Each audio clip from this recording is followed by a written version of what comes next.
Good evening sir. మా ఊర్లో ఇలాంటి కోచింగ్ సెంటర్ పెట్టడం అనేది చాలా గొప్పగా అనిపిస్తుంది సార్. మాకు చాలా బాగా చాలా హ్యాపీగా కూడా అనిపిస్తుంది.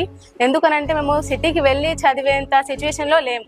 ఎందుకంటే పిల్లలు ఉన్నారు, మా ఫ్యామిలీస్ ఉన్నాయి, వాళ్ళని విడిచి అయితే వెళ్ళలేము. సో ఇక్కడ పెట్టడం అనేది చాలా బాగా అనిపిస్తుంది.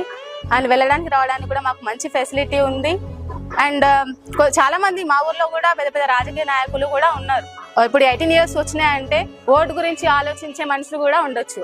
అలా కాకుండా సుంకిరెడ్డి రాఘవేందర్ సార్ నిరుద్యోగుల కోసం కూడా ఆలోచించి వాళ్ళకి మంచి జాబ్ రావాలి, వాళ్ళు వాళ్ళ ప్లేస్ లో ఉండాలి, మంచి స్టేజ్ లో ఉండాలి అని చెప్పి ఆలోచించడం అనేది ఒక మంచి థాట్ గా అనుకుంటున్నాం sir. Thank you so much sir. నిజంగా మాకైతే మేము చాలా హ్యాపీగా ఫీల్ అవుతున్నాము. నేను బిఎడ్ కంప్లీట్ చేశాను సార్. ఇప్పుడు డిఎస్సి కూడా సూటబుల్ గా ఉంటుంది కోచింగ్ సెంటర్ అని చెప్పేసి వస్తున్నాను. సార్ వాళ్ళు కూడా ఫ్రీ అని చెప్పేసి ఏదో చెప్దాం వెళ్దామని అన్నట్టుగా కూడా అయితే ఏం లేరు.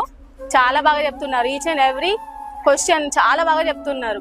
ఎలాంటి డౌట్స్ అయినా కూడా చిన్న చిన్న టాపిక్స్ కూడా చెప్తున్నారు. చాలా డిక్లేర్ గా చెప్తున్నారు. చాలా బాగా చెప్తున్నారు. మాకు చాలా బాగా అర్థమవుతుంది. Thank you so much sir నిజానికి.